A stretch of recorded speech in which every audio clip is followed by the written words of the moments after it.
Yo, Hey, what's Scott. up? How's it going? Can you hear me? Yeah, I can hear you. Cool. What's going on, dude? No, not much. Not much at all. Thanks for coming Cool. back. Of course. Well, thank you for accommodating my, again, schedule change. At least I'm here on time this time. Yeah, it's no big deal, man. Not a big deal at all. It's awesome. Season finale of Autonomy Quest Okay, going out with a cool, dude. bang. Congrats, man. I love it. That's good. Good work.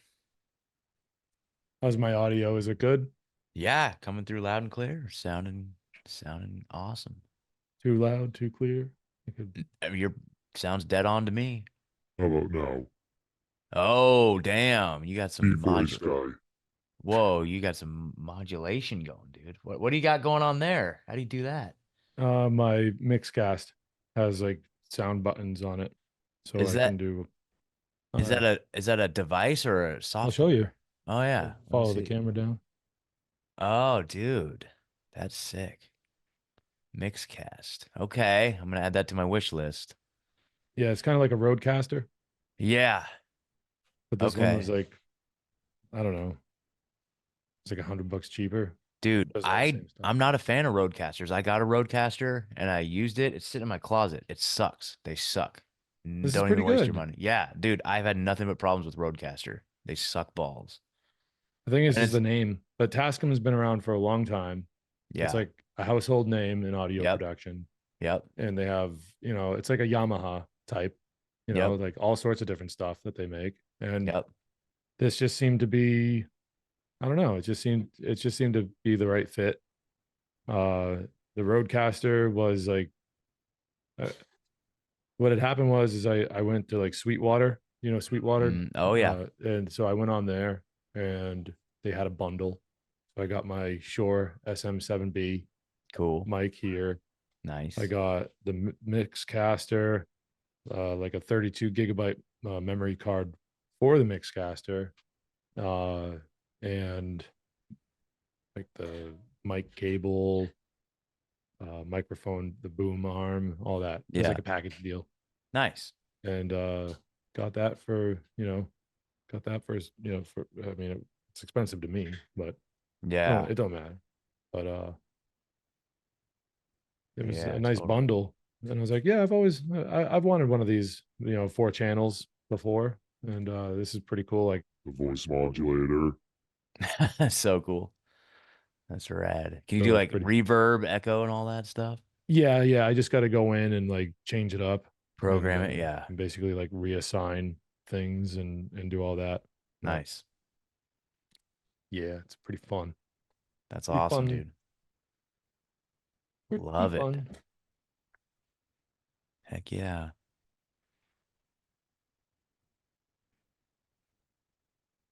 Yep. Ri Richard recommended a teleprompter. Has he you aware of this whole setup situation? No, So that's like an what he actual teleprompter. yeah, it's what he uses. So if you look it up, it's an Elgato teleprompter, and you basically put it in, and you put your camera behind it, and then there's like a monitor that is like horizontal that lays flat, and then there's like a mirror at a 45-degree angle. And so right now I'm looking at you right there.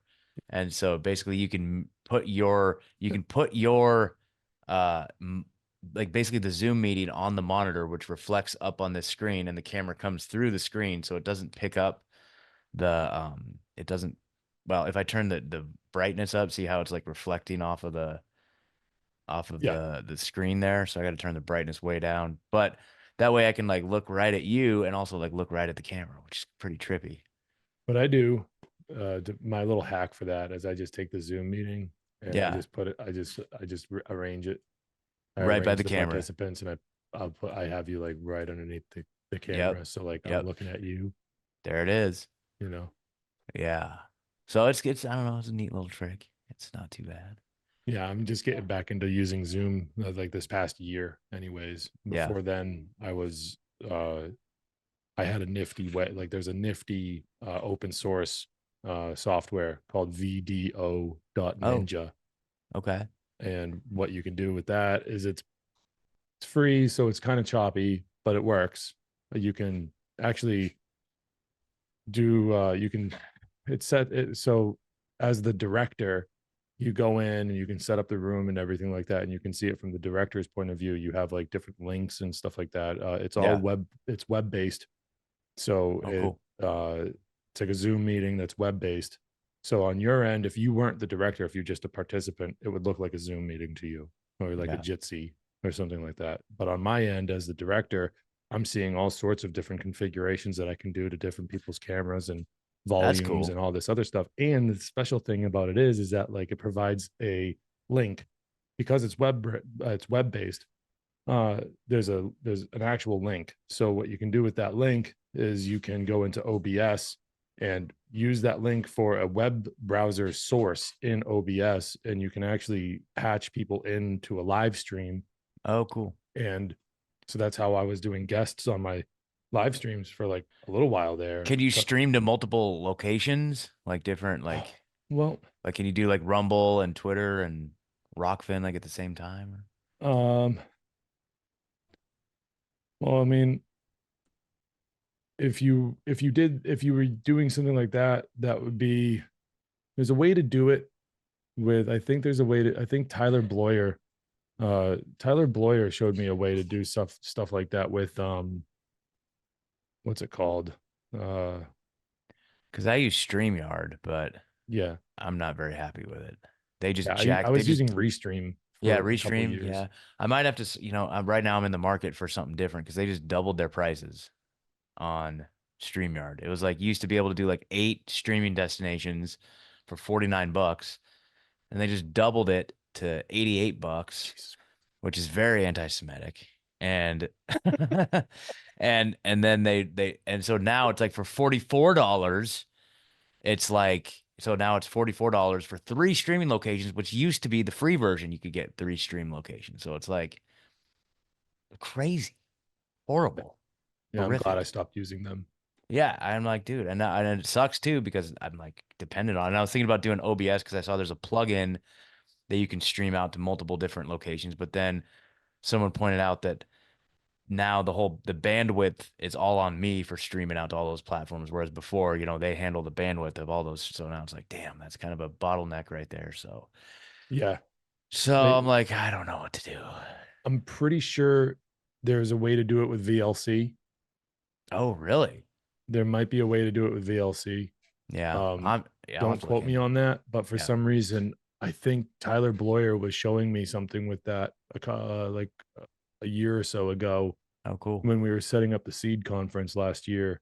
Tyler was the Nice. producer for the seed conference, and like I was like, "Hey man, like I might be helping you out that day, so you need to show me a little bit of what you're doing, so in case you go down, I can Yeah, pick up the slack." cool. And so I think he was using some VLC stuff. I'm not positive though.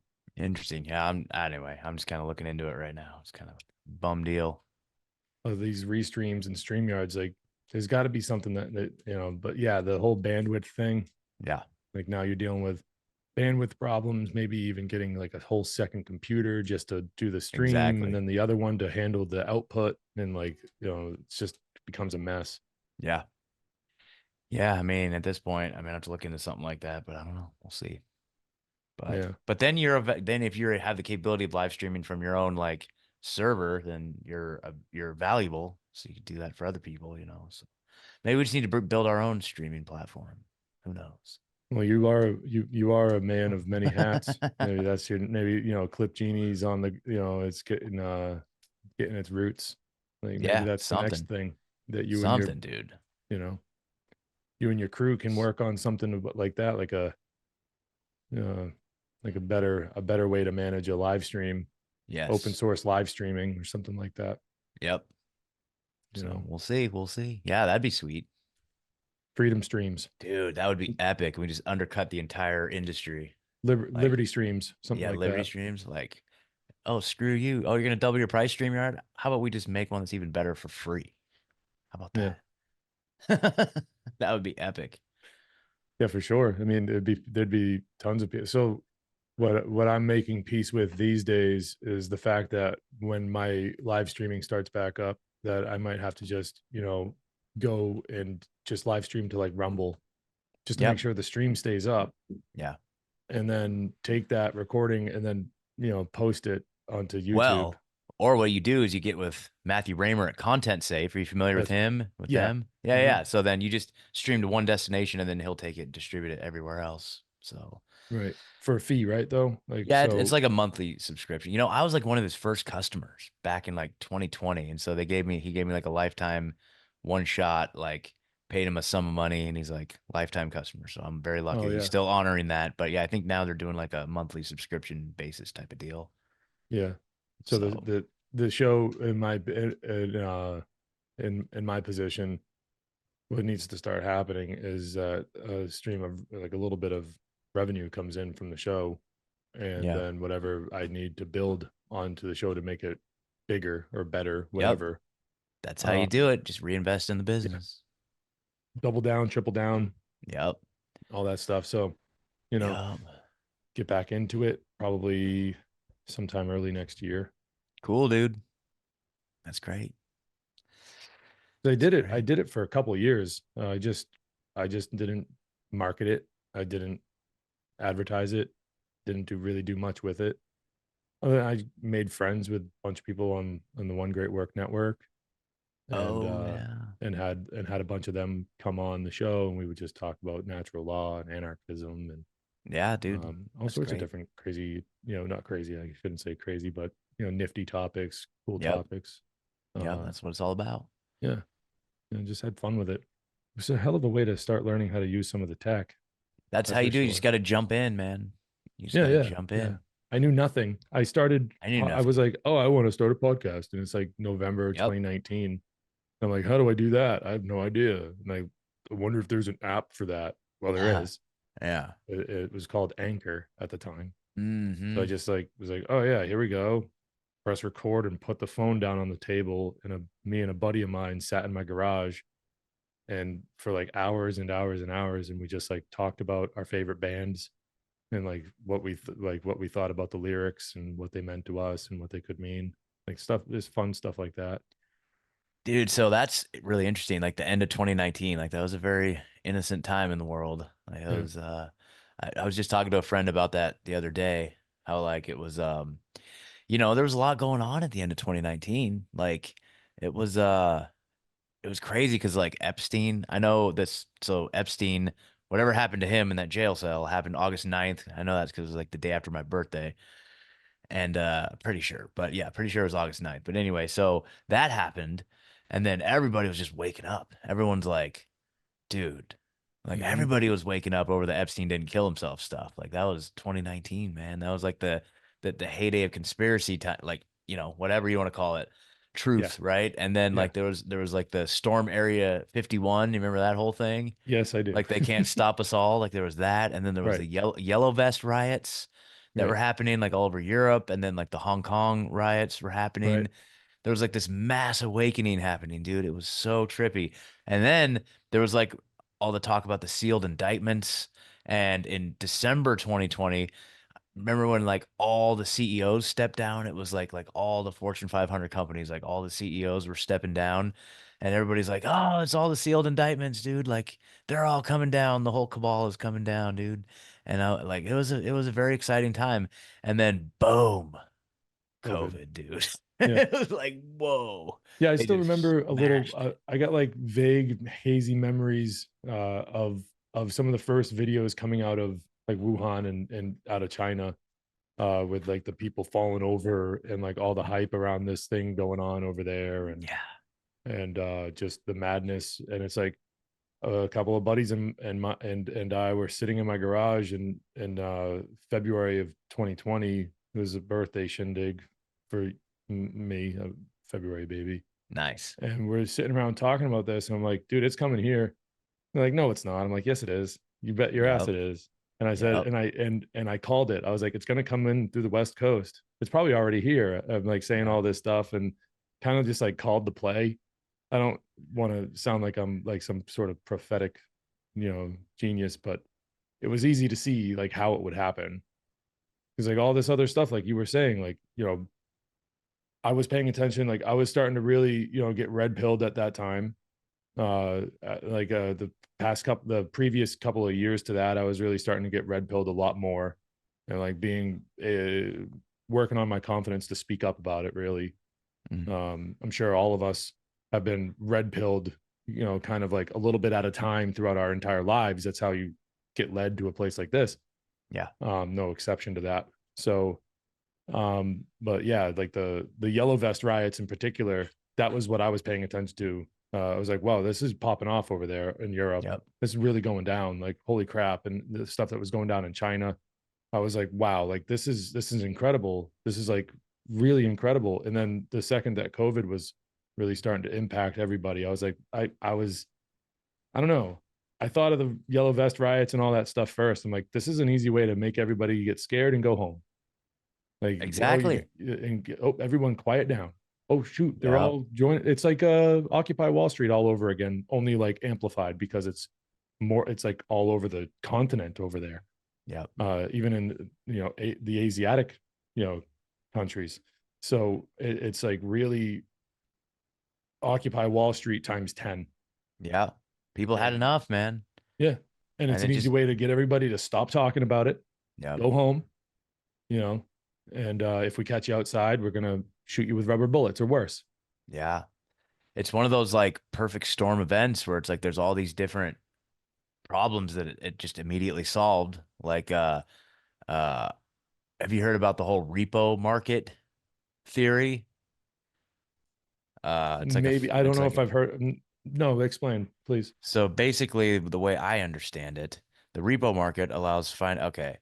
The repo market allows financial institutions that own lots of securities, blah, blah, blah, to earn a small return on cash without much. Okay, basically what it is it's like the way I understand it, dude, and this is a very rudimentary explanation, but basically like oh God, I don't even know. This is the way it was explained to me by a financial guy, so I can put a little credibility into it. Basically, it's like a bank like at the end of the day when they're reconciling their books, sometimes it doesn't quite add up and so they have to like borrow. So like they look at like the next time zone over because, this bank closes at 5, but then, this bank's open for another hour. So they'll like borrow money from that bank and it's like kicking the can down the curb and it goes like all the way around the world and people are like borrowing and apparently there's a return on some of these investments. And so it's like apparently that got so out of control that the whole economy was about to collapse. And so they needed to just shut down the economy.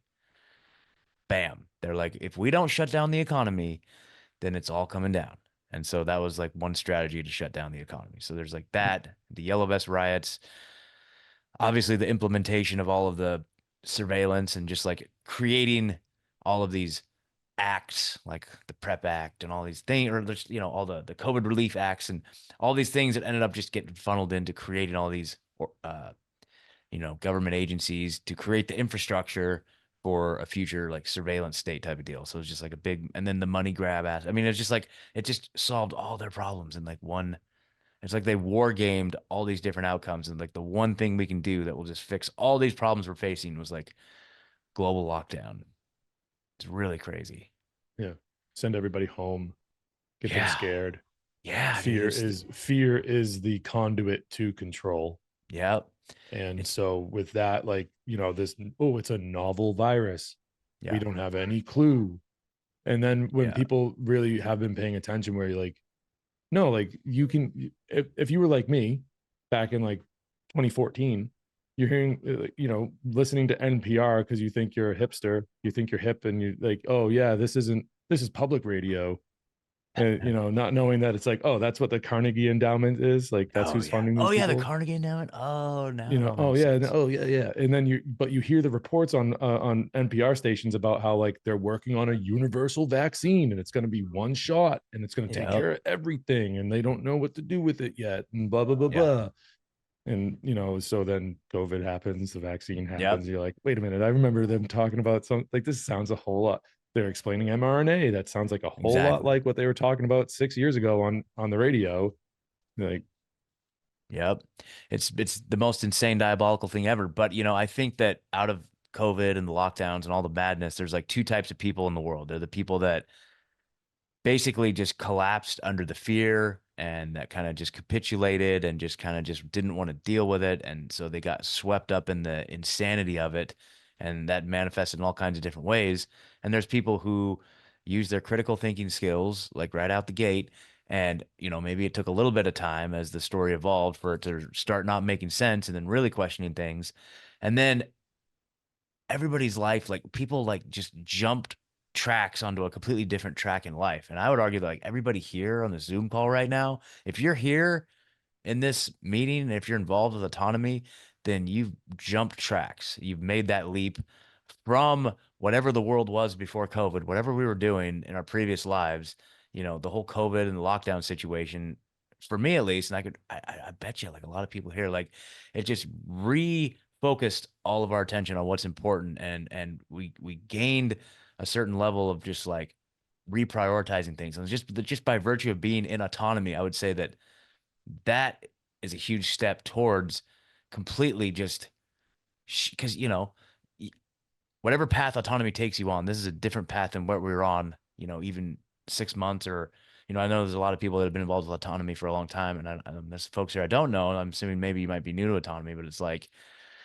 whatever we were doing before, it's like these last few years have just really refocused us on what's important. And like being involved in autonomy is like a great way to like steer you down the path, like the course correction. Like this is going to hyperdrive your course correction for sure. Like it's really cool.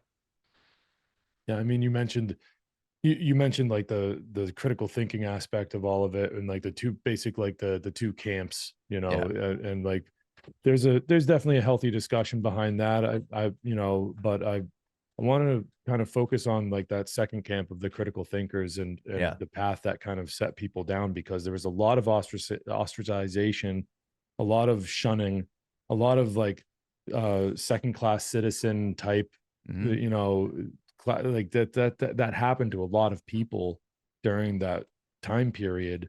Um, I mean, what did you experience anything like that? Oh, absolutely. Like, so I was living in Oregon at the time. Oh, That's where I Jesus. was, that's where I was born and raised. Lived in Oregon my whole life up until 2022 when I moved to Tennessee. But it was, yeah, absolutely. And whether it was just, not being allowed in stores without a mask to, I lost a job over it. My friend circles, um, like we talked about last time, I'm pretty involved in like the recovery community. Like all those people turned their backs on me. Like I was in like a leadership role. I was in charge of this committee that put on activities for people in the recovery community, which because I was like the chairperson of that committee, I was on like, I guess you'd call it the board, like the administration group for like that region. And so there was like 12 people on that committee. You had like the overall area chair and the secretary and the vice chair and the treasurer. And so it's like a very, it's like a very formal kind of like board of director type setup. And I was just like the chairperson of a committee. So I was like on that committee. And I was the only one out of all those people that were like, no, dude, we're not shutting down meetings. You know what's a lot more dangerous than this COVID thing is people not being able to go to meetings. Okay. And so there was me and a small little renegade group that felt the same way. And so we were like doing meetings in the park, but it was like, they shut down everything. And so out of that, there was so much like animosity because the conditions and all the propaganda like conditioned people to view people who had like if you were just 1 degree outside of the narrative, then you were like the worst person in the world. And so I experienced a lot of that just doing what I felt was the right thing to do, and so and they felt like they were doing what they thought was the right thing to do, but at the same time, I saw that just the brainwashing like in person, like live, like in its face. So all these people that I'd gotten clean with and I've known for years that I considered family, like turned on me on a dime. And I was like the worst person in the world. And I eventually stopped going. And that was one of the main reasons why I decided to move too, was just because I wanted to go to an area that wasn't as kind of fractured over such a long, like I hung in there for like 2 years, fighting these people like every week. And I was just like, this is not a good situation for me. So, it was just like, but yeah, there's that. And another thing I'll point out too is I don't know if you guys have seen the new Vaxxed movie, Vaxxed 3. I think it's called Authorized to Kill. Definitely recommend it if you haven't seen the other Vaxxed series. Definitely recommend those too. But the new one is really interesting because they really go hard on the hospital protocols, so you hear a lot about how the hospitals were, we know how they were incentivized financially to um, first get like a COVID diagnosis was like, then they get like $10,000 and then putting someone on a ventilator, they get like another $30,000 or something like that. And like a COVID death would be like another payout. So financial incentives to, actually have people die in the hospital. And it's a crazy thing, people that aren't familiar with the story, like it's a hard thing to kind of convince somebody that there's a chance they were legitimately like murdering people. But the whole movie Vaxxed is like told from people who lived through it, like family members. They tell their story about what it was like with their family member in the hospital. Talks about, you know, there are a group of people out there known as protocol survivors, people that escaped, people whose family members broke them out of the hospital. It's really, and these are all their firsthand testimony and now backed up with a lot of evidence too. And there's lawsuits happening right now around the whole hospital protocol. And one of the things in the movie that they say a lot is like some of the family members would say that they like overheard nurses, overheard doctors saying like, "Oh yeah, well he's unvaccinated and so he just deserves whatever he gets." So there was like this, the dehumanization took such a degree where these people were like okay with people dying and they were like, yeah, he deserves to die. That's where the dehumanization took people. And so, it's a pretty bold claim, but they make that claim pretty boldly in the movie. And I was like, dang, and so it's like it really is shocking how we've seen it throughout history, where dehumaniz and that's one of the, I don't know if you're familiar with God, what is that? Staten. He's a professor. He has a website called genocidewatch.com. Now it's really funny because he's like super like, yeah, genocidewatch.com. It's really interesting. I made a little mini documentary about this back in the day. So he came up with this 10 stages of genocide, which Oh, I've heard of that. Yeah. all Hmm. genocide throughout the world kind of follow this kind of playbook, right? And Yeah. it's Didn't we like like reach like stage like 7 during the seven, pandemic? eight, something. No, dude, I would say, no, I would say we got all 10. All Okay. 10. All 10 occurred because I feel like there was an extermination and then now we're in the denial phase. So it's basically classification, symbolization, discrimination. Fourth is dehumanization, Yeah. massive dehumanization campaign, organization, polarization, preparation, persecution, extermination, and denial. So it was really interesting. I was talking to somebody and they're like, no, we saw the whole thing happen like all the way through stage 10. So now we're in the denial phase, or even while it was happening, there's a denial. And then if you read into detail on some of these, like denial talks about at the end where it's like, and then you see all the people like Yeah. that are facing tribunal, like fleeing and trying to escape. And I feel like maybe we're at the tribunal phase, maybe. I don't know. But it's so funny because this guy Stanton, the Gregory Stanton, there it is. So his whole take on current stuff is that like Trump is gonna create the next big global genocide. I'm like, okay, bro, like whatever. But he's like a very, but like, he's one of those guys. But, and you know what's really funny here? Let me see. Are they even talking about Israel? Like, Well, real where's he quick, at? like to your point Yeah. of denial, like yeah, we've definitely reached that stage of denial Yeah. when what was it like a year and a half ago, a year ago, Yeah. the Atlantic is putting out an article about pandemic amnesty, Yeah. That and was like that's like the beginning hilarious. phase of the denial period. Oh, let's just act like it didn't, like, oh, what's the big deal? Stop living in the past. And like, okay, that's, to me that sounds a whole lot like the beginning of a denial phase for Oh, sure. yeah. They're like, okay, come on. You got us. I mean, that's Hey, the whole we all premise. did things. We Yeah, all we all said did stuff. things. Yeah, we all said stuff. It's like, okay, bro. Like, yeah, Oh, no, absolutely. I remember that article came out. It was hilarious. We're just oh, you know like, what I found out on a live stream actually, funny enough, we were reporting on that and we pulled up the article on the Atlantic's website and they scrubbed it. They changed ah, the sub headline. Lucky for me, I saved the original one as a PDF mhm. the week before and we compared and contrasted the articles and they changed the they have like the pandemic amnesty and then the little blurb right under it in bold Yep. text, Yep. like a sub headline or whatever. I don't know what to call Yep. it, but they Or changed the that way part or the Wayback Machine. You can always go by the Wayback Machine, right? if it's up. If it's up, well then also, dude, I found a glitch and I think they're running cover for the bad guys, dude. Or maybe it was just down. But no, what happened was is I was run this is before the big when it went down, but like so this is kind of funny. So we went to go see Vaxxed, the new Vax movie, and it was like it was in a theater, right? It was in a theater, and it was like the Children's Health Defense people had rented out a theater, and it was like a private viewing type of thing. And there was a bunch of us from my little freedom community here, and we were all there to watch it. And like they couldn't get the projector figured out, and so we were sitting there for like 45 extra minutes. And so like we're all like, oh yeah, of course, like of course they can't get the projector to work, right? And like we thought it was like a censorship thing, but they were cool about it. And they actually came around and gave everybody free passes to like go to another movie. And I'm just like, there's like really no other movie that I would want to see. But they had the movie Am I Racist in the theater? And I was Oh, like, okay. aha, like okay, like I don't want to give the Daily Wire money, but I have free passes. So oh, we'll go see it. So I went with a friend to that. And there's this I don't know if anybody's seen it, but it's entertaining. It's good. It's worth watching.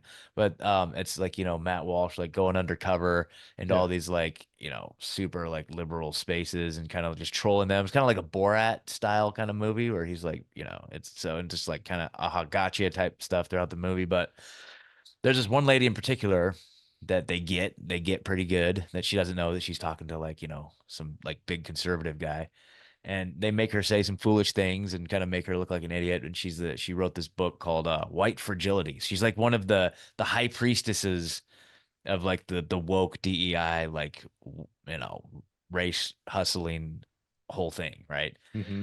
She's like one of the top ones. So I really wanted to see what she had to say about it. I was like, wow, I really want to know what she had to say about like this. So I was looking it up, and there's a bunch of articles that say, what is her? I don't even know her name. It was like she released a statement. She releases a statement on it.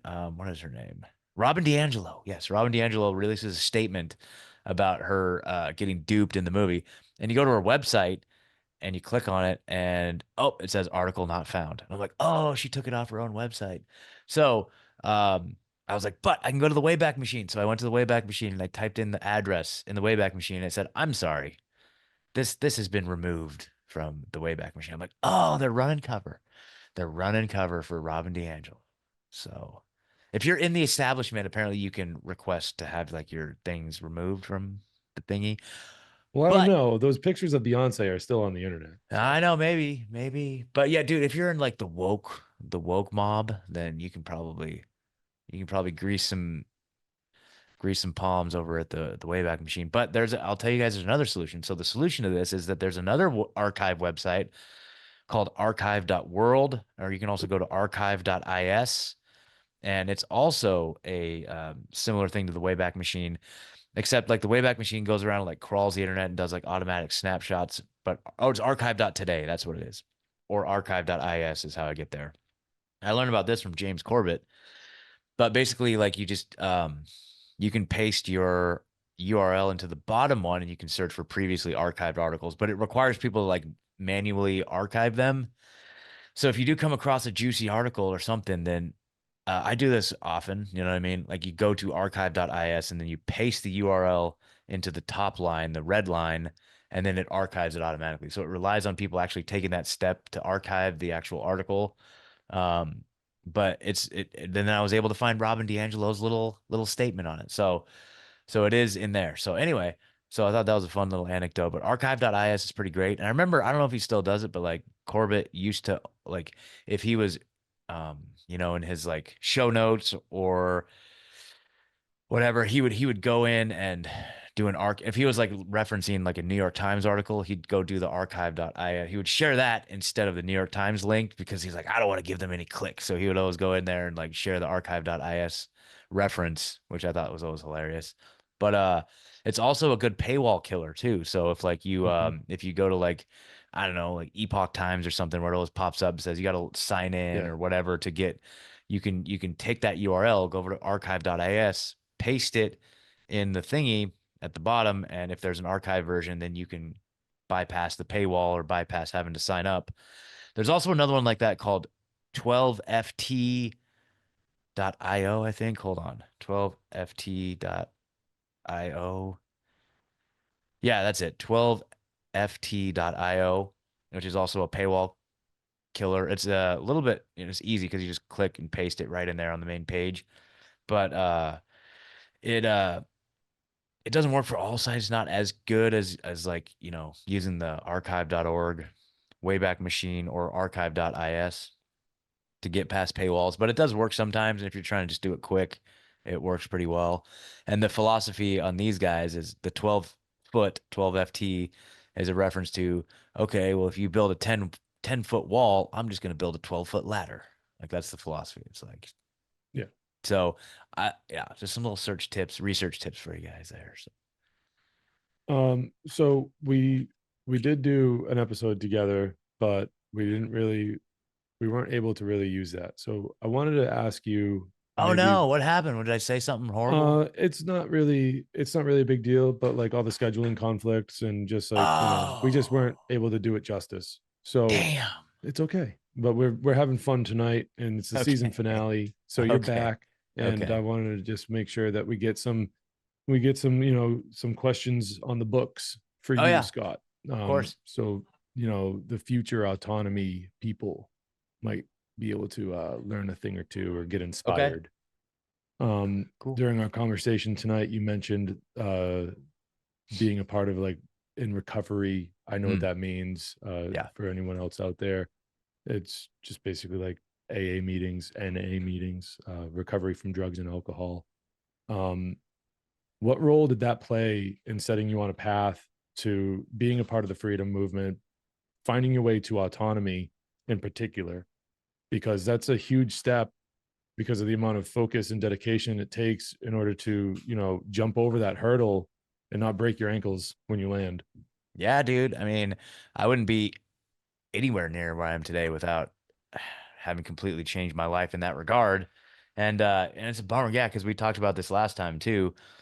But I'm always happy to talk about it. It's a big part of my story. I'm very candid about it on my show. I've talked about it on other people's shows where I tell my whole story in excruciating detail. Um, but just to kind of summarize it, I was lost for a long time. It was always just, alcohol was a big part of my life. And then towards the end, there was like harder stuff. I found myself like I was literally, dude, for about 2 years from 20, well, actually, it was about 3 years, like 2.5, 3 years from 2013 to 2016, homeless, like literally in the Portland junkie homeless people, dude, living on the streets. Like that was me, shoplifting to support my habit. I got enough theft charges to where I did 14 months in prison in 2016. And yeah, I had like 7 felonies and crazy. And yeah, so I get out and immediately I'm like, I don't want to go back to that life, period. And the last time I ever used any substance was December 13th, 2016. It was in a prison cell. Like they had drugs in there. And so I did it one more time and that was it. And yeah, I've been completely clean and sober ever since. I'm coming up on 8 years in December. But, you know, getting out of prison, I had, Congratulations. Sorry to yeah, cut you off, no, please. you're good, dude. Well, I can't claim 8 years yet. We say no fronts, no fronts on. So I had to technically have 7 years clean. So there you go. But the whole thing is like, dude, I got out of prison on October 24th or 22nd, somewhere around there, 2017, after doing 14 months. And I did a treatment program inside there. And I tried to get sober before. I tried it. I tried 12 step. But I just wasn't ready. Right. And so I'd been doing a little bit of it inside and I went through a treatment program while I was in there and I got out and they kicked me out and I was like 9 hours away at the prison when I got out, um, from where my hometown was. And so they got me a bus ticket back to my hometown where I did all my running and gunning. So I was going right back in the belly of the beast. But at this time, my family told me like, don't ever contact us ever again. I had, all the people I knew were, drug users. And so wasn't able to contact them. So I literally didn't have a single person to reach out to. I had the clothes on my back and I had a box that had some paperwork and like a bar of soap. And that's literally it in the whole world, dude. Not a single person, nothing. They don't give you anything back that you went in with. So I just had clothes and a box. Like it was like an orange box, like a box they ship like orange produce in, you know what I mean? And that was it like the beginning That of was it. 2017? Yeah, well, that was October 2017. October October 2017. 17. Yep. Okay. Yep. And so I get back to the halfway house and in Eugene they had a really good like parole program where they basically set you up with housing and food that's included in the housing. And here's the thing, folks, like everyone's like, "Oh, I can't get a job." I went to a deployment agency And like the day after I got out and I interviewed with them, and they're like, "Okay, you want to work at this factory?" I'm like, "Yeah." They're like, "Can you start Saturday?" I'm like, "Yeah." Dude, I was one day out of prison. I got a job and I was working by that weekend. So I don't want to hear it. But anyway, so it was just kind of funny because, like, at that time I was just like hopeless, man. I'm like, what am I going to do with my life? Like, this is just so dumb. Like, I don't even know. But the one thing I knew is that I hadn't really put all the effort into the recovery thing that I knew I could. Like, I knew that the failure was with me, not with the program, because I was just half-assing it, right? So I'm like, okay, well, if I go and I do it to the best of my ability, maybe I'll get a different result. So the first day out, I went to a meeting and I basically just opened my mouth and I said, "Look, my name's Scott. I just got out of prison. I have no idea what I'm doing. I just know I don't want to get high. I don't want to get high. And if anybody wants to help, please I'd be happy to talk to you after the meeting." So this couple guys came up to me, and one of them they were just very welcoming, very kind. And this guy like gave me his number. He said, "Call me if you need anything." I ran into him the next night at a meeting, and I was like, "I guess I need to get a sponsor. Will you be my sponsor?" And he's like, "Yes, absolutely." So I don't know. That was a huge turning point in my life. That guy, as a sponsor, was like a huge mentor to me. And he took me through all 12 steps twice over the course of the next few years. And I just basically in the beginning, like the first year or two, like my life was recovery, 100%. I just immersed myself every single day, going to like at least one, maybe two, sometimes three meetings every day. My days off, I just go to meetings all day long, riding my bike. I didn't have a license. I didn't have anything, dude.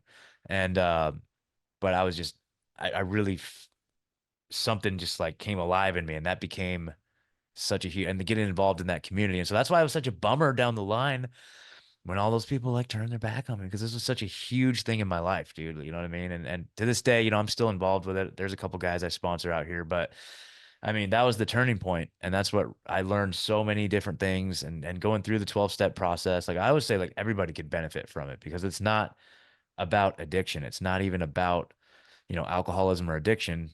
That's only ever mentioned in the first step. The other 11 steps are about healing and addressing like the underlying issues that people struggle with that generally lead to substance abuse. So, Yeah. and so that became a big part of my life. And the more I got involved with that, I eventually started working in as a peer support for like a treatment center type of deal. And then I went, got certified and became a drug and alcohol counselor. And I did that for a few years too. So like it played a huge, huge role in my life. And again, I wouldn't be anywhere without sobriety and without like having like my all I have today is like a direct result of like those decisions I made in like the first 90 days getting out of prison, and really focusing on recovery and making that the priority. And it just kind of all took off from there. And I'm happy to say about 6 months ago, I got all of those charges expunged, so I'm felony free. Oh, And congratulations, dude. yeah, I've got my gun rights restored, and Wow, dude. so I'm like fully restored, and I'm you know, yeah, it's all Wow, good. man. Yeah, dude. Yep. That's dude, that's awesome. Yep. Yep. Oh So man. now I'm a good boy. Very, very, very good boy. Yeah. I've, your level of determination and your level of persistence is truly inspiring, Scott. Like, has it always been a character trait of yours to have that type of like, drive, or like, because I Ah, know a lot of people that find themselves in the midst of alcohol and drug abuse, they're very driven people. I It's was just just gonna something say. is I was just gonna say. Yeah, something's but you're going on almost. and behind the scenes that's preventing them, like there's like a self-doubt thing going on, or some childhood trauma that's not been like kind of gone through. And I'm not asking you to go into that specifically. I just Yeah. wanted to know if like you've always had that drive or not. I mean, I feel like yeah, to a certain degree. So I can think of earlier examples of like I was always trying to be like an overachiever in school, and just get really good grades, um and then like I worked like my first job, like I tried the college thing for like a year. I'm like, can't do this. Of course, I was like partying all the time. That's kind of where all my substance use first started happening. But um, then I got a job at Home Depot, and I like worked my way up really quickly because like I was just like I tried to just be the best at that like I could possibly be. Like I worked into a management position pretty like in my early 20s, and which was like kind of unheard of for a lot of the stuff I was doing. And they were like, well, and I went from a cashier to a department manager because I was like crushed so hard as a cashier. They're like, you want to like be a department manager? I'm like, hell yeah. And so there was that. But then like the reason why I was laughing a second ago is like, when you're a homeless drug addict, you have to be very motivated and you have to grind 24/7. And so I don't know if like some of that is what carried over, but now it's like, now that I'm clear-headed, sober, focused, um, I don't know if that just living that life like raised my capacity to grind all day every day, but I still do that, I absolutely do. Like, Well, there's a certain like aspect of drug and alcohol like addiction slash abuse where yeah, after you're past it and you know you had that experience, you can always kind of like bring yourself back there a little bit mentally and realize sure. that you never want to go back there physically. So Yeah. it's like this drive forward that people in recovery that are taking it very, very seriously find themselves Oh yeah. in like this modality of just like I that is torture, Yeah. that's self-harm. If I go back, I'm dead. Oh So yeah. that's like I like life more than I like being, unconscious of it. Yeah. So I'm not doing that ever. I'm not doing that. No, thank you. Exactly. You And know, what it does, it really creates like just pure just gratitude, man. Like that, I think that's yeah. such a huge element of the whole equation to everything for everybody is like, just being in a state of gratitude. Like life can be hard sometimes. There's always adversity, but there's always something to be grateful for. One of the Mm, things I fall back on was like getting out from being locked up for 14 months. You can't control any aspect of your life. You're completely at the will of other people. And I just remember being at the halfway house for like the first several days and just being just so grateful and just like almost like in tears that I had like a light switch and I could control like the lights. I could turn them on and off or like control the temperature of my water. I could take a hot shower, dude. Like, whoa. Or if I want to take a cold shower, I could too. I had a choice again. I was given my choice back. And that's such a mind-bending thing that we take for granted all day, every day, just flipping on a right. freaking light switch, dude. But, I remember there was a Hmm. time in my life where I was like almost brought to tears with gratitude for the fact that I had my own light switch. And I try to remember that because it's like, it's so true, man. Like just gratitude is what carries us through. And just knowing that, you know, also understanding that all of that had to happen for me to be where I'm at today. And so that helps me have a degree of faith, knowing that whatever struggle I'm going through, it's delivering me towards something else. And so, whatever adversity we're going through or I'm going through, if I remember that, as long as I stay in gratitude and keep doing the next right thing that's right in front of me, Hmm. then those series of good choices are going to lead to a desirable outcome, right? And so therefore I can have faith. And so if I'm like in a state of gratitude, doing the right thing and having faith, like that is just the recipe that just carries me through everything, you know? Yeah. Yeah. When so there's a certain you're addressing like a certain appreciation for having your bodily autonomy and freedom, Yeah. being able to move around, make your own decisions and everything Maybe like that's why that. I take this so seriously. Exactly where I was Yeah. going. Yeah. Exactly Yeah. where I was going, brother. Yeah. Because when the lockdowns happen, you start going, Um, no, no, no, no, nope. no. I know what this like. Even if it's at a different level, however higher or lower, some may perceive it. Guys that have been in and have more than like a day or a week. I Yeah. would say probably the cutoff is like 2 weeks. Like to be honest, Maybe.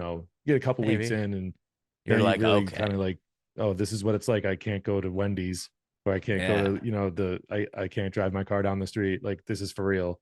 And Yep. that sinking feeling kind of sets in, Yep. and then like something like the COVID lockdowns happen after you're already free. You're out. Yay, you did the thing, and like you're not locked up anymore. And they're like, guess what?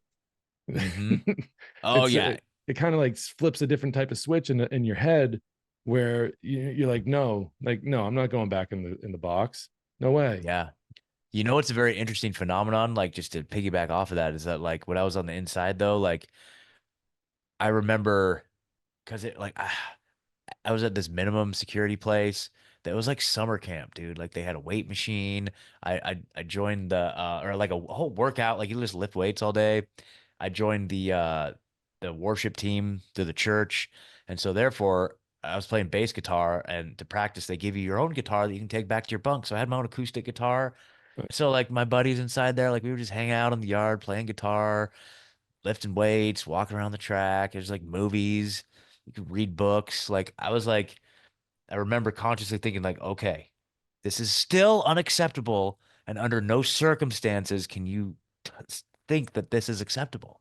And do not get used to this. You can't get used to this because I think that's what happens. A lot of people get used to that.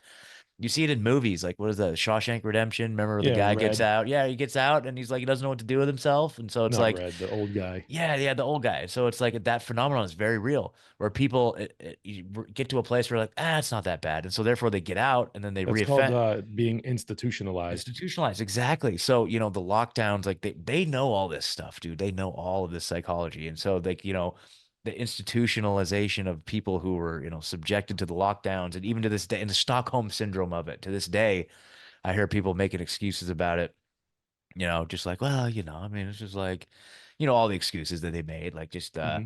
just we're all in this together, just like, all the excuses, all the programming, all the propaganda that at the end of the day is just synonymous with removing your freedom. And it's just like, nope, I am not even. And that was with the mask too. Like the mask thing, I knew what that Yeah, was right out the gate. And it wasn't even about like the science of it or anything like that. It was like especially in Oregon, it was like being forced upon us. And you know, right away I was like, okay, this is the line we have to hold. Again, James Corbett, dude, I remember very early on in the lockdowns, he came out with this video, and I've tried to find it and I haven't been able to find it. But he talks about how he's like, okay, something big is happening. What you all need to do is like on a physical piece of paper, write down what your lines are and what you're not willing to have crossed. Like basically what your lines right. are that you're not willing to have crossed, and then come up with a plan for when those lines get crossed. What are you going to do? And it's like just really formulate and think about, okay, what am I not willing to compromise on? And so, for me, the mask was representative of this encroachment on our freedom, like the mandate and saying you have to do this, the Right. government telling you you have to do this. That was such a huge like absolutely not for me, that like I didn't even care what any excuse was. I was like, under no circuit, it's up to me to hold the line. I have to hold the line on this, Yeah. because if we give up the masks, if we give up and capitulate on the masks, then what's next? It's going to be another thing and another thing and another thing. And so I was just evangelizing how we have to hold the line at this. We cannot let them get more control over than this. And of course they did, because everybody capitulated. That's like Alex Jones is always saying, like, how much tyranny can a government institute? And the answer is whatever degree the population's willing to put up with. you know, Yeah. it's as simple as that. It's like they will go until they reach resistance to the point where they're like, okay. And I think they reached that with the COVID thing, the Yeah. lockdown It's like they're thing. sitting around like, wait, they're doing it. Yeah. Okay. I wonder if we can do another couple steps forward. Oh man, they Yeah. went for that too. Yes, Okay. exactly. Oh shit. Yeah. And No David Ike, way. David You're Ike called, kidding me. And then they, you know, yep. David Ike calls it the totalitarian tiptoe, where it's yeah, like they I, just like mhm. just like an inch, just an inch and an inch and an inch. And the next thing you know, 6 months later, you're like a mile back from where you were standing, but you don't even Yeah. realize it was happening. You I know? always liken it to like the 5 steps forward, 3 steps back. They still Yes. gain 2 steps. Exactly. You know, Exactly. the So, outrage happened at step 5. They pedal back a little bit. Everyone calms down. They still got that 2 step yep. incrementalism. Yep. And so Like, that's why, like, people that are liberty minded, that understand, like, on a philosophical level, what freedom is, and where our freedoms come from, it's like we have to be unwavering. We have to hold the line, because somebody has to do it. The people, the masses out there aren't going to do it. They're just going to go with the flow. They don't have any, yeah, they don't have any, like, I don't like calling people NPCs because, that's the dehumanization thing, but it's just people right. just don't know any better. Good They point. don't even know any better. And it's up to us that do know to be the ones that create that fortification, you So know? when COVID happens, you're at a point in life where like you're really cherishing freedom. You're in with, the people that you want to be in with. Yeah. Then the ostracization, the dehumanization, you find yourself moving to the East Coast, right? And then I don't know. This all sounds to me like it's all leading up to you hearing about autonomy and Yeah. saying, well, that might be the ingredient, that might be the missing piece here that's going to Yep. make everything lock in for me and make everything possible for me going forward. And it's going to seal the deal on any vulnerabilities that I might have left open for myself. Would you Yep. agree? Is that accurate? Absolutely, dude. So I was familiar with Richard Grove's work before I even knew who Richard Grove was, which is hilarious because I had this like one of my jobs out of prison was I was working at this shop where we were fabricating countertops, like just sanding, polishing countertops for RVs, and I got to listen to podcasts 20, Right. 40 hours a week.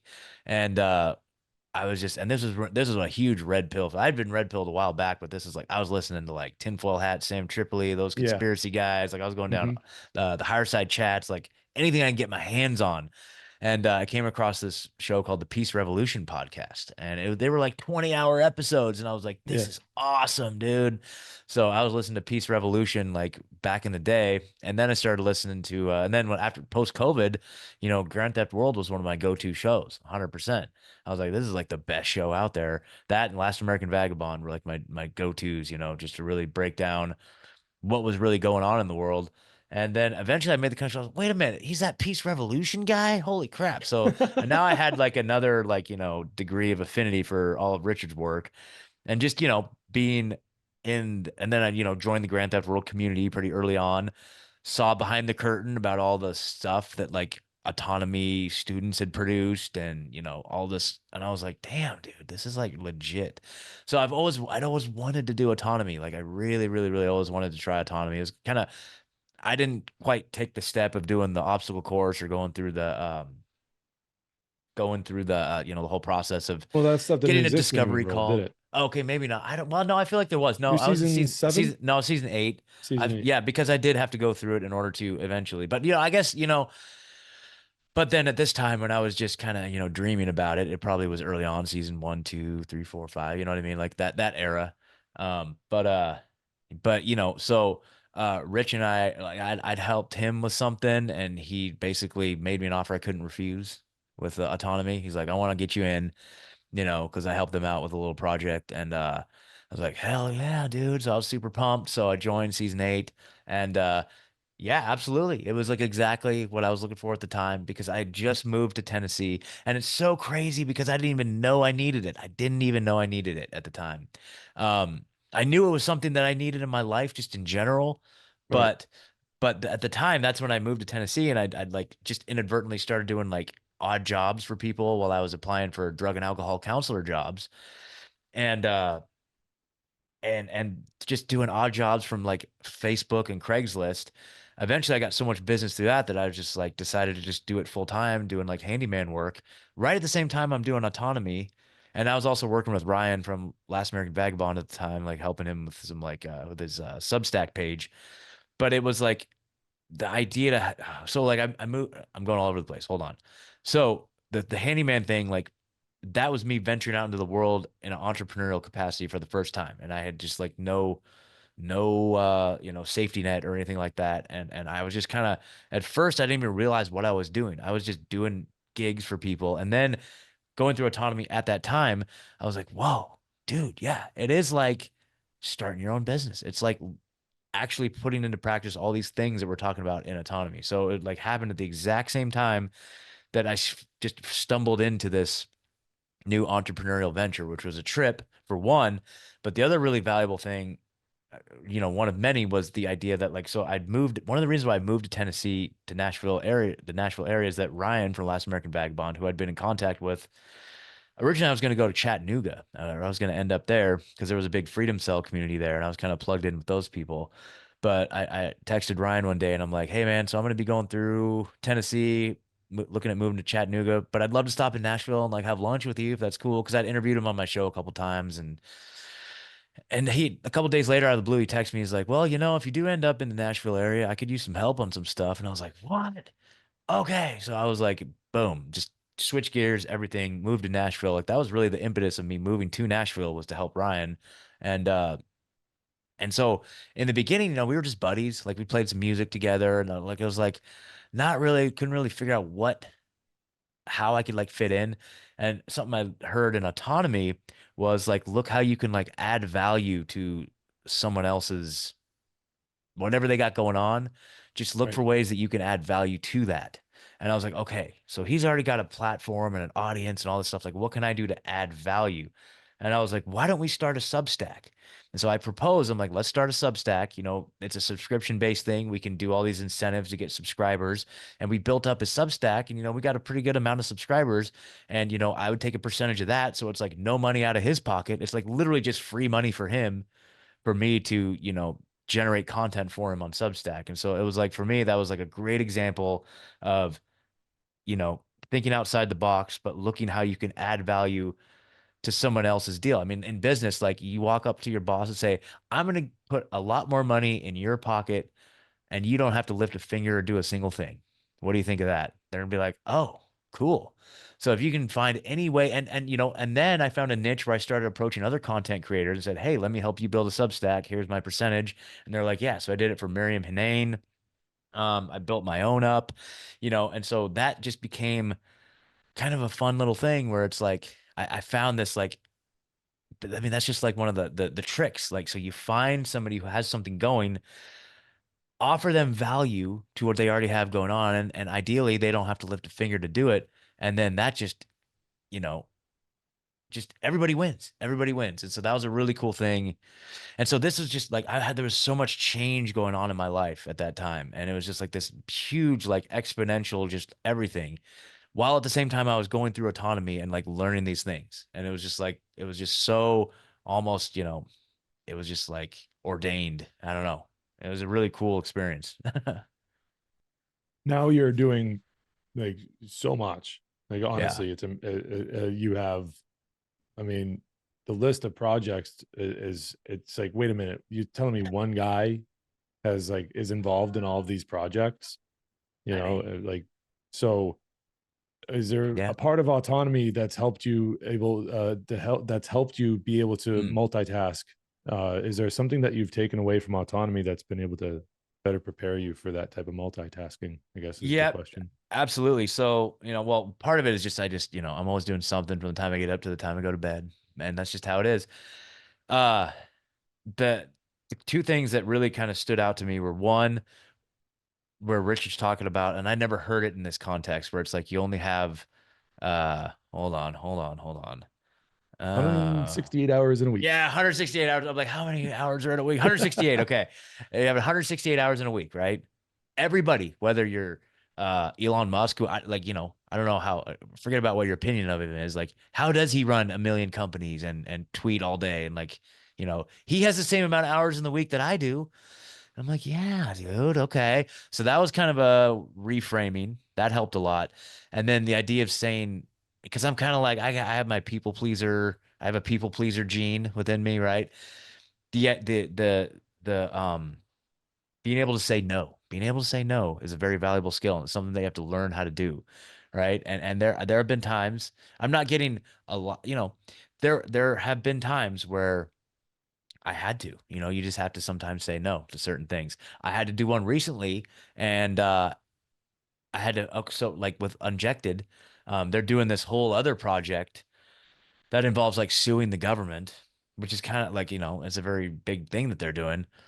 Shelby in particular and some of her friends, and I'm helping them with it, but I chose not to be a plaintiff on that lawsuit, you know. And but that was a big thing because I was fearful at first because I'm like, if I say no to her, is she going to take that as like me not being all about it? And is it going to affect my role with Unjected at all? And so she's totally cool with it. We got some cool stuff in the works, honestly, with that. Um, but like some potential viral moments coming out of that. But so we got some cool stuff going on behind the scenes. But you know, that's one thing that I was just like, I had to say no to. I'm like, I don't have the bandwidth right now to sue the government. Like, I'm just like, no, I'm not, I just can't do it right now. I will support you guys in any way I can, but Right. I'm just not going to be a plaintiff on this case. And so she was cool with it, you know, but I had all the fear in my head ahead of time. But, you know, learning how to say no is an extremely valuable skill because it'll lead you down a path where things become unmanageable really quick. And I've learned that several times. So I've had to learn how to say no. And that was definitely a big takeaway in the whole time management thing. And you don't have to like make excuses and you don't have to like lie. You just have to be like, no, I've used that. Actually, I've used those words verbatim a lot. It's like, I just don't have the bandwidth for that right now, you know? Yeah. And people are generally pretty accepting and understanding of that. But it's like, it's, I think an essential tool once, like, once you leave autonomy and you start applying these skills and your life gets busy and you're growing a business and or growing your skill set or whatever it is, being able to say no when appropriate and then having the discernment to know when to say no too, you know. So, but yeah, those are probably in terms of time management, those are the two big ones that stand out. But I might even have a problem where it's like if I do, actually I won't say that because I do a good job of balancing it. Like my leisure activities involve like playing guitar, going to the gym, hanging out with my dog, which I do take the time to do Yeah. that. But there are times like if I'm okay, I'll say this. Yeah, if I'm laying in bed and I'm like scrolling on Instagram, then I'll be like, okay, you need to just go do something. But I do have a good balance of like leisure within all that. But I do find I'll get guilty if I'm doing something that's just like blatantly like, okay, this is a waste of time, dude.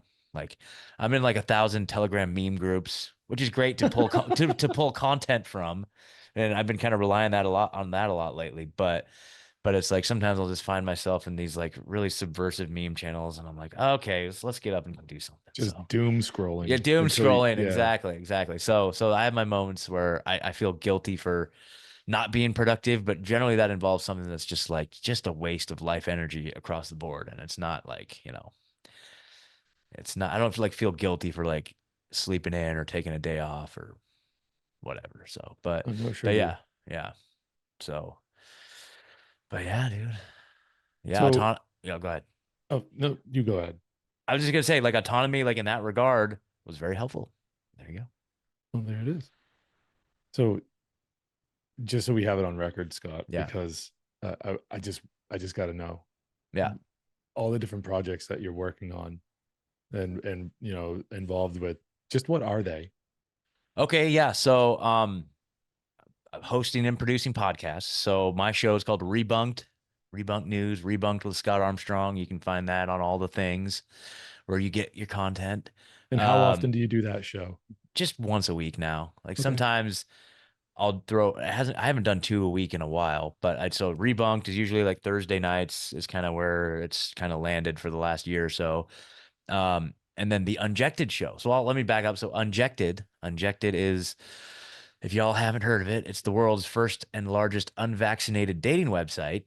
And I got involved with them back in 2021. And they started in response to all the persecution from all the vaccinated people. And because, back then it was like, is this going to change our DNA? Or are the vaccinated people no longer going to be human? Like, how are we, like, what is going on? So, wanted to find a place where other, unvaccinated people could meet and find love. That's basically the idea. So, I got involved with them in 2022, like early 2022. And I'm pretty much just like, whatever needs to get done behind the scenes, like answering support emails, doing graphics and all this stuff. Like whatever Shelby's the founder. She lives in Maui. Like whatever she needs help with, I'm like her executive assistant slash like operations, whatever. Like we have a team Cool. of developers, but really on the injected side, it's pretty much just her and I, and we just launched the app. The new app came out like a month ago. So if you guys go check out the Unjected app in the Google Store, the Apple Play Store, our triumphant return after being kicked out in 2021. They deleted us. Apple and Google deleted us for COVID misinformation, but we're back. We're back, baby. So yeah, and so then we do a show every Wednesday night called the Unjected Show, where we get into topics related to, anything going on with, the whole mRNA injection nonsense and just anything like medical freedom related, just get into all sorts of topics. It's a fun show. And then, of course, co-hosting Grand Theft World with Rich Sunday nights, which is truly an honor. And the only problem I have with that, to be honest with you, is that it used to be one of my go-to shows. And so now I have to find 7 hours worth of other shows to watch during the week. And that's not always easy. So that's the only problem with doing that. But Good problem to have. it's a good problem to have. Exactly. Um, so yeah, and then so a newer project, it's called Clip Genie, which basically what we've done is we've created a tool. I worked with this developer guy. It's his baby. It's his baby. I was just like, how can we kick it up another notch? And what it is, and you can go right now, Grand Theft World is fully onboarded with Clip Genie. You guys might have heard of it. Go to gtw.clipgenie.com and you can search for any word or phrase that has ever been mentioned in the show. So if there's a particular topic and you're like, I wonder if Richard's ever talked about that, then you can type it in. Let's say you want to talk about like the Rosicrucians or something, like some secret society stuff. Go see Right. if Richard's ever talked about the Rosicrucians. Type it in and it'll show you every episode it's ever mentioned. You can click on it and watch the episode from that point on. And if you like it, you can highlight the text and then press a button and export it into a clip that you can share on social media. So it's pretty slick. It's pretty awesome. We're still developing it. We're still working on some kinks and not kinks like just like we're trying to figure out like Just fine tuning it. we're fine tuning, but also, it's like we're at this stage where it's like, we're kind of learning what the market wants right now. It's like we have a certain pricing model. I don't know if that's going to be the pricing model that we have in 6 months. We're trying to figure out different ways to monetize it that works for everybody. So it's a very interesting time because we're trying to come up with different strategies for that. So it's in the infant stage right now. But it's hopefully going to be, and I'm just surprised no one's ever come up with it yet. I'm surprised Spotify or whatever doesn't have like a tool like this. And so we're like, well, we better hurry up and like perfect it before anyway. But anyway, so Clip Right. Genie is really cool. Uh oh, I just freaked my dog out. So this right here, this is a music album. It's called Universal Basic Awesome. Not Universal Basic Income, Universal Basic Awesome, because you guys, everything is like really great if you just kind of take a moment and realize it. And there's 10 songs, technically 11 because there's a bonus track at the end, but this is an album that I produced over the last year and it's out now. You can get it at rebunkedrecords.com or go to the YouTube channel, Rebunked Records. I made music videos for all of the songs. Each one has its own individual music video. So I got the music stuff going. And am I leaving anything else out? I don't even know. I feel like maybe I am. You know what? I'll just say that. I'll save it. I'm in the works right now. But I will say this. Okay, this is what I'm going to say about all that. Oh, then the handyman stuff, and then I do handyman work, right? There So it that what is. I mentioned in the beginning, the handyman stuff, right? So Yeah. the cool thing is that the handyman thing is like my primary source of income. I don't make a whole lot doing any of the other stuff like podcasts. Every podcaster knows you don't make money podcasting, but anyway. But but what the handyman cool thing is like it allows me to kind of flex up or flex back as the other projects demand. So if there's like a particular week that like a month ago when the unjected launch happened, that required more of my time.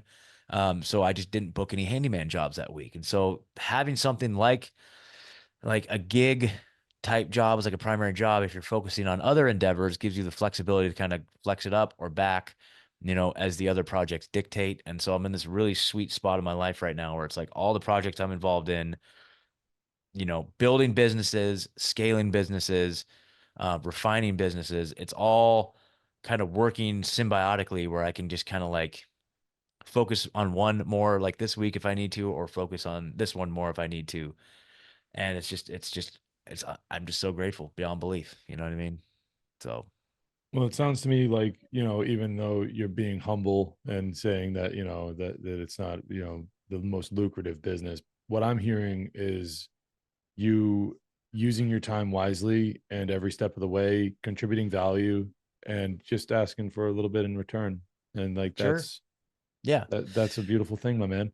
Yes. Well, let me just say one more thing. I don't know. Are we on a time limit here or is We got there? about 20 minutes left. I want to make Oh, sure dude. that if anyone else has questions, Okay, they cool. can jump in. So Well, let me just say this. And this is what I'll say about the podcasting. And maybe some of you guys can take this and apply to whatever you're doing if you're not a podcaster or if you're like generating media. So the podcasting, out of all those things though, like if I had to take a step back and think big picture, like probably the most valuable thing out of all those things I do is the podcast. And the reason why is because even though I don't make any money on the podcast itself, and I got a few subscribers, I'm grateful for all that. Like don't get me wrong. mhm. But the value is that the people that I've met and the connections I've made, like I have like David Icke's email, dude. I've got like the booker for Alex Jones, like her and I like text occasionally because she's Oh involved in one yeah. of the communities I'm involved in, Daria. Like we're like buddies. I'm like, these people that I've met and the connections I've made are so priceless. It's beyond my ability to comprehend. And every single other, like Unjected was a direct result of having Shelby on my show for an interview. She asked me, "Hey, we want to start a podcast. Can you help us?" And I was like, "Yes." Right. And so being involved with Richard, Autonomy, Grand Theft World, all a result of the podcast. Right. Moving to Tennessee, Nashville specifically, all a result of being a podcaster. Every single thing in my life, every single piece of fruit that has like blossomed in my life is a direct result of podcasting and being like in this space and the connections that I've made.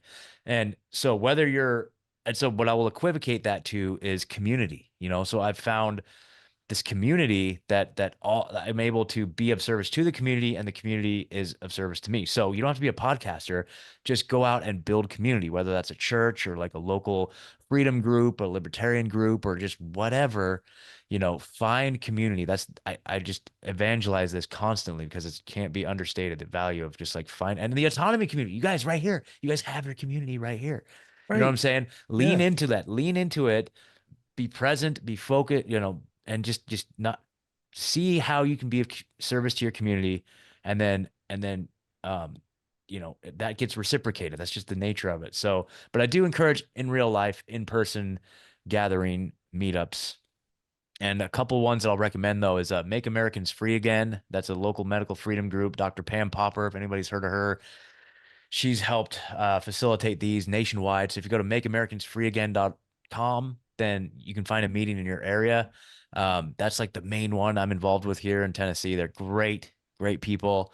Bertaria, the Bertaria Times, if anybody's heard of that. The Bertaria Times app is a great Isn't source that for. Owen Benjamin? It is Owen Benjamin, but the Bertaria Times app is like it's more about just like homesteading. It's like he says his vision is to grow this community to the point where, years down the line, they're like, "Hey, did you know that this was like started by a comedian?" You know what I mean? He's like, he doesn't want to be involved. The whole idea is like he just wants people to be gathering and meeting in person, right? So Yeah. there's like so the Bertaria Times app is a great way to meet other people. Freedom Cells, freedomcells.org. Feel like I'm missing some, but anyway, yeah. So just get out there and find your community, people. That's the biggest thing. And so the podcasting kind of has created this crazy scenario where like I don't make any money on it, but everything cool in my life and my other sources of income are a result of that. So, and the whole idea to start a Yeah. handyman business was from one of my buddies in Oregon that I interviewed on my podcast. He gave me the idea to like, yeah, why don't you just make a post saying you got some tools and you can help if people need help around the house. I'm like, yeah, great idea. So literally every single thing in my life was a direct result of podcasting. So there you I go. mean, wealth doesn't always show up in the form of money, Exactly. so we Exactly. got our communities, and Yep. I'm super focused on like the autonomy community, for instance. Like Sure. we come out the other side of the lecture series and everything like that, and now you're trying to get started up, and you have a Yep. bunch of these bright minds that you have access to, and Yeah. and that carries over to that's kind of like a lot of the different communities out there. You find the like-minded people, you gravitate toward each other. You're 100%. you're vibrating in truth, and like it's leading you down the path, and like you're following your own will, and you're doing all these amazing things. And synchronicities happen when you're in that frame of mind, when you're in that state of being, and Yeah. you've just, oh my god, like the right thing, I'm doing the right thing, and then all this other right stuff starts happening, and just everything's cool. And Yep. so, man, it's I'm trailing off here. So if you have anything else, if anyone has anything to say to Scott, Anne, go ahead, Anne. I have a question, Yeah. Scott. And Oh, you can hear me, right? we got you. Yep. Yep. Yep. Okay. I can hear you too. I can see you. Yeah. And I am very foggy. So you spoke of rebunked, Yeah. and you also mentioned the name Shelby and Yes. Unjected. And I'm wondering if you know a friend of mine, because Oh. she has spoken on, maybe not Unjected, but I think she mentioned it. Anyway, Okay. she's a pharmacist. Okay. Dr. Jen Vandewater. Yeah, Jen Vandewater. Yeah, Jennifer Vandewater. She worked for the wellness company, and Oh yeah. I don't. Yeah. I think she used to, right? Oh, she used to. That's Yeah, right. used to. Yeah. So yeah, she was on our Unjected show. I think she was on my show too, Rebunked. I think she was. Yes, I think Yeah. so. Yeah. That's Yeah. so very cool. Yeah, exactly. Yeah, that's so cool that you know her. Yeah, she's great. community. Yeah, See, exactly. The synchronicities, we're all just kind of a couple nodes apart from each other. yeah, So, yeah. yeah, that's really cool. Right on. So thanks. Right on. Cool. Yeah, thank you. Yeah, tell her hi for me if you see her. I That's sure great. will. That's great. That's amazing. I just texted her. Oh, cool. Cool. Well, it's kind of funny because like we're unjected, we're still kind of partners with the wellness company. So I don't know if she, but it is what it is. Yeah. Scott, Ah, I know. Trust me, I know.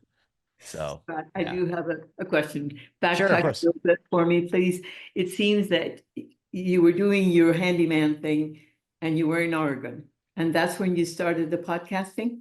Yes. Okay. So we started I was the first show I ever did was a show called Truthzilla, the Truthzilla podcast, like Godzilla, but the Truthzilla, right? So that was with myself. Oh, sorry, my puppy's trying to get some attention here.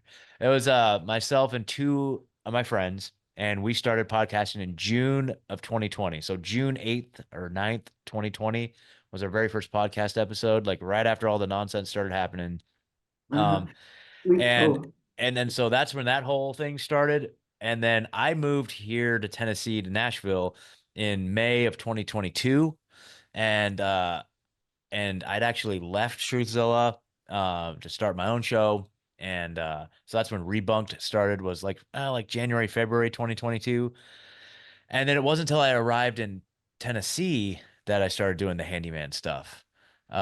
Because like I said, I was working as a drug and alcohol counselor, and that was my career. You know, I intended uh-huh. that to be my career path. The agency I was working for mandated the shots, and I said no, right? Obviously. And so they found a really sneaky way to fire me, that I wasn't able to claim unemployment or anything. Like, there were some sneaky people. But and so I was like, well, screw you guys. So I wanted to, came here. One of the reasons why I came to Tennessee was that they had passed a law that said that they couldn't mandate the injection as a condition of employment. So I found that to be very attractive. So I came here and I was applying for jobs to become a counselor again. And that's when I just made some posts on Facebook saying that, I have a truck, I have some tools. If anybody needs help around the house, I'm looking for side work. And so that's how that started, completely by accident, while I was applying for counselor jobs. And I can't even imagine like working right now for like not very much money, like in some, Yeah. No, it's and fabulous, yeah, really. yeah. At what point did you start to interview people? Were you still in Oregon at that Oh, time? Was yeah. that at the show?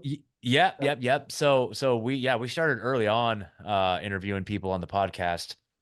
Really, the idea for the show was that myself and my other two friends were awake to to all the stuff in the world. And when the lockdowns, so the lockdowns were very in your face out in Oregon. It was like very clear that this was like a totalitarian government takeover type of thing, right? That we were potentially looking at. And so, having had a frame of reference to understand that, we were able to see it for what it was. And we felt that like the reason why not everybody is seeing it the way we are is that they don't understand like about Tower 7 and MK Ultra and Project Paperclip and all these things, right? So we wanted to start a podcast that educated people about all those things so that they'd have a frame of reference to understand what was going on. So that was the truth, the start, the reason why we started Truthzilla. And then after about 7, 8 episodes, we had an interview and they were like, oh, let's just do this. Because at first we were doing all this deep dive research every week, and I'm like, it was exhausting. So I'm like, bro, we can just bring on guests and have them tell us everything. And so then it basically turned into an interview show. And yeah, I didn't have any interviewing skills back in the day. Like, I didn't know what we didn't know what we were doing, but we just started interviewing people, and it just kind of took its own path for sure. You're a true inspiration. I think this is what shows us all the triumph of the human spirit. Ah, And congratulations. thank you. Well, that means so much because I mean, yeah, I don't even know. I can't even like express how cool No, that is to hear. So no, it really is, because you came from a dark place and here yeah, you are. Outstanding. yeah, Thank you thank for you. Yeah, sharing. my pleasure, you guys. Like, and I'm an open book too. If you ever want to email me, reach out to me. I'm in the autonomy forum, or my email is rebunkedpod@gmail.com, or Telegram's a great way to get a hold of me. My Telegram channel, I was in there hanging out, chatting with the people. So, but yeah, so Thanks a lot. yeah, yeah, yeah, yeah. So. But But yeah, does anybody else have any other questions or comments or anything you want to talk about? Jen says hi. Oh, sweet. Okay. Yeah, tell her hi. That's great. Great, She, great, great. she is still a pharmacist, but she doesn't spell it the same way. She's now Oh, a I get what you're FA. saying. I get what you're saying. Yeah, yeah. So she's out growing food, and Yep. Yep. that's Yep. awesome. That's so good to hear. Yep. That's amazing. That's amazing. My little co-host here. What's his name? Her I was name. about to say. This is Margot. She's a 1-year-old boxer. I Hey, thought she might be a Margot. boxer. Hey, Margot. Yes. She gets a little needy. What's really funny is that like she knows when I'm gonna be done with a pot. She's usually sitting right next to me here on the little couch looking thing. And then like the tone of my voice, like by the time I'm done with the podcast, it's like, all right, well, thank you so much for, and she knows, like she recognizes it. So she'll like stand up and get all excited. So she like knows when the podcast is getting over. It's so funny. Like she's learned to get all excited when she starts to hear me winding the show down. Like, all right, well, tell them how they can follow you. It's so funny. So she's a smart one. And maybe she's starting to get those. She's like, Dad, you're like over an hour. Like you were supposed to be hanging out. I'm like, I know. Because usually my show runs about an hour. So after about an hour, she's like, okay, all right. Like, so there you You're go. the best. The pet. Yeah, yeah. She's something else. She's a good apprentice too. I get to take her to jobs a lot, which is really cool. She's just so mellow. I can just tie her up like wherever, and she just lays there and watches all day, and it's pretty sweet. She's like one of those typical first year apprentices where, you got to pick them up and take them to work. They don't have any tools. It's just like, geez. You got to be watched. You got to tell them. Yeah, you got to keep an eye on them. Like, Yeah. You got to tell them everything 3 times, and it's still not Exactly. done right. Exactly. Exactly. Exactly. But I mean, this is so cool. I love coming in and hanging out with you guys and just talking about all this stuff. Like it's been a trip. It's been a wild ride, man. Like, and one of the things too is like at the time, this is another like something that I try to remember because at the time in 2020, 2021, it was scary. There was so much uncertainty. I was I had so much growing to do. Like the person I am now and the person I was back then are just completely different people. And it was really scary out in Oregon. Like in 2020, it was nuts, man. Like you had all the rioting, you had the George Floyd rioting, you had all like the election, the lockdowns, the masking, and like there was a point where like, are they seriously gonna like start rounding people up in like boxcars? I don't know what the nature of this is, like where this is heading. Like it was freaky, dude. But what it propelled a lot of us into action, taking on like kind of like activist type roles. And I got fired from my job. That was a very scary time. And it's like there was some scary stuff happening. But now looking back, I'm like, and we were out protesting, we were out like starting podcasts, like fighting the New World Order, dude. And now looking back on it, I'm like, those were the best times of my life, like for real. And so it's like sometimes, like when we're going through adversity, like I kind of miss it, man. I miss like with my bullhorn, like going out and blasting these people, dude. Like I miss some of that stuff. And so I'm just like, I mean, can you guys just do a little bit more tyranny? Just a little bit, not too much, just a little bit, just so I can get back to like, I'm joking, but it's like, it is kind of sad. I'm like, I miss those days, the lockdowns and the vaccine mandates, man. Like, those are some good times. Those are some good times. It's kind of funny. So it's all about perspective. Yes, and be careful what you ask for. I know I'm just joking, but it's like, but I have like euphoric recall. That's what we call it in recovery when you just remember all the good parties that you went to and all the fun that you had and all that stuff, but you don't remember the times you were like starving or like freezing cold at night, soaking wet with nowhere to go. And like the time you almost died doing this or that. And it's like, Right. we call it euphoric recall where it's like, yeah, maybe it wasn't as bad. And it's like, no, no, no, it was bad. Don't ever forget how bad it was. Yeah, but But think I'm, of how you feel about yourself now. yeah, And exactly. that's the triumph. And like Yeah. I say, maybe that was prepping you for what may come yet. Exactly. I mean, I'm ready. Oh, I'm ready, baby. I I'm mean, when like, they good fire up the luck. internment camps, everyone Yep. knows it's Scott Yep. Armstrong's fault.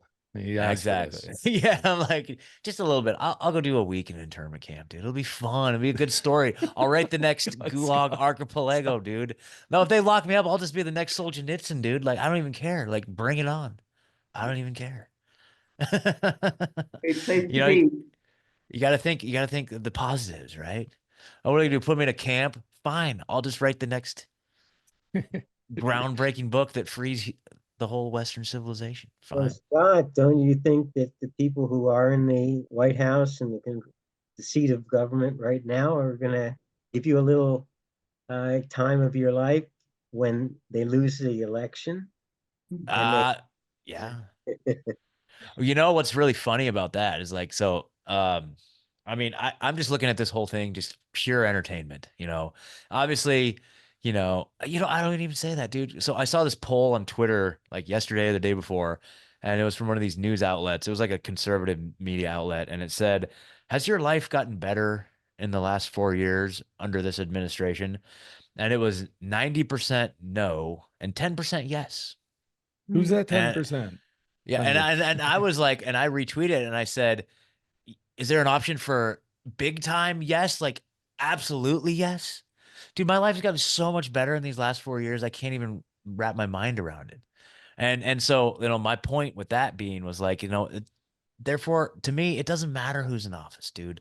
If I've taken responsibility for myself and my own, okay, yeah, my gas price went up, my grocery bills went up, but at the same time, like overall, I've been on this trajectory where it's like, but it's the direct result of the effort that I'm putting in, how much I'm willing to put in to these things that I've taken full accountability for. It's like I don't have a job, so I have to grind and I have to force myself to do all these things. I have to be productive. I have to be a good, solid person. I have to, and then the other aspect is getting really involved in my community. We do meetups every other week. I go to like as many gatherings as I possibly can. And like a lot of the handyman work that I do is for people within that community. Like I don't even have to advertise anymore. It's like all like friends or friends of friends, you know what I mean? And so it's like between just taking control of like, various different aspects of my life and then focusing on building community, I've kind of broken free. And so it's like, then it just doesn't even matter. Like all of the levers of Right. control that they had on me before that, that, you know, that's how they get us, you guys. That's how they get us is from our reliance on the system. The more we rely on the system or whatever capacity it is, those are the levers or the cranks that they're going to crank down to get you to do what they want you to do. So if we start removing those levers of control that they have over us, you get to a point where it's like, I don't care. It could be Joe, it could be Kamala, it could be freaking Trump. Like, I don't care. You know what I mean? And so it's like because I'm still gonna crush no matter what these next 4 years. No matter what, I'm gonna keep going as hard as I can and even more. Okay. Like let's say they do Kamala gets in, it's like some crazy totalitarian stuff. And well, I'm just gonna push even harder and I'm gonna go even farther and I'm gonna be even louder. I'm gonna be even more in their face. And so it doesn't even matter what they do, because even if they do come down on me, then I'm just gonna go 10 times harder on them. And so it's just like bring it on, man. It's like a mentality thing. And so I mean, I'm being like somewhat facetious when I say like, let's just get Kamala in and wake everybody woke up under Biden. Like everybody woke up and then like we passed all these like, we got all these like gun laws passed. And it's like great. So let's get Kamala in and wake the rest of the people up, right? 4 more years of that. Let's just do it. I'm joking, but it's like I look at politics as like a comedy act. It's all a big comedy show. And if we just focus on our own community and our own autonomy, then it doesn't even matter. It doesn't even matter what's going on up there. You know what I'm saying? Does that But resonate it with any of you clicks. guys? Yeah. It's a like what beautiful, beautiful, beautiful message, Yeah. Scott, because like that is my understanding of what Rich is doing with Yes. his autonomy lectures is, providing a space where people can get prepared to be, self-reliant entrepreneur, Mm-hmm. and to, just say no thank you please to the new world Yes. order, to say Yes. I'm well insulated from the things that you're trying to make me do. I don't need your services. I don't need to rely on you. And this Exactly. course is the insulator that he's like helping other people gain, like Exactly. this is what it's all about here, is Yep. exactly what you just described. Exactly. confidently saying no, thank you, please to the people, the they, them, those who seek to control you, Yeah. because they do it through scarcity, they do it through fear. And this course teaches you abundance and courage. Exactly. And like what you were Bam. describing earlier about having to say no every now and then, that's courage. That's saying my confidence, nope, can't do it. Yep. And that carries over not only in your business relationships, but also in relationships where people are trying to exert authority over you as well. Nope, not going to do Yep. it. Don't need you. Yep. Yep. You know, maybe And next door. You know, go next door. Maybe they need your services. I certainly don't. exactly. And don't forget, you guys, like they never forced anybody to do anything. They never forced you to do anything. I think that's a big thing that people have to wrap their minds around. What they did is they said, you have to do this or you lose this. Okay. Yeah. But that's still like, I understand people have families, you know, all this stuff. Like, but at the end of the day, you still had a choice. We always had a choice at any stage of any of the stuff that happened. And as this thing unfolds, whatever happens, we're always going to still have a choice. Even if that means like they're here with a gun to my head, then I still have a choice to say, fine, pull the trigger. You know what I'm saying? Like it's like up to the very end, it doesn't matter. We still have a choice, right? And I will never capitulate and never go along with what they say. And so that's just something that we can just like rest assured about, is that we still will always have a choice. Now there will be consequences. Like I had to suffer consequences for the choices I made of not going along with what they wanted. But those consequences are short-lived. And not only that, but it delivered me to a place that was 10 times better. Imagine if I would have capitulated and went ahead and got injected. I'd still be working in an office in Eugene, Oregon, not having done any of these other amazing things that I get to do. So by sticking to my principles and not wavering, you know, suffering through the immediate consequences, it then delivered me to a place beyond my wildest dreams. So that is so important, that no matter what, you guys just always remember, we always have a choice, and that if we stick to our principles, even when it's scary, it's going to deliver you to a much better place. It's just like, that's just the recipe. That's the formula that I'm convinced of. And so just, you know, don't forget that we always have a choice. And then in the meantime, remove as many levers of control that they have over you. And, you know, and then we'll all just be free. Well, thank you, Scott, Yeah. for being here tonight. And Thank you. thank you, everybody, for tuning in. And, you Awesome. know, for all of you out there that are still wondering, you know, how do we do what Scott was just described with, you know, go to getautonomy.info and really get in on the course, because it's a life-changing opportunity for you to really gain that self-reliance, that ability to say no, thank you, please, and to send the tyrants packing, you know. So this has been the season finale of Autonomy Quest. Thank you all, and we'll see you Thank you next so time much. on And Autonomy before you Quest. go, could I just ask you to please check your email? Yeah. Of course. Check your email. And then if you guys want to get just follow me on Instagram, whatever, libertylinks.io/rebunked. Libertylinks.io. Yeah. And come find me and come reach out to me. We'll chat. Thank you guys. Bye, everybody. Peace. Bye.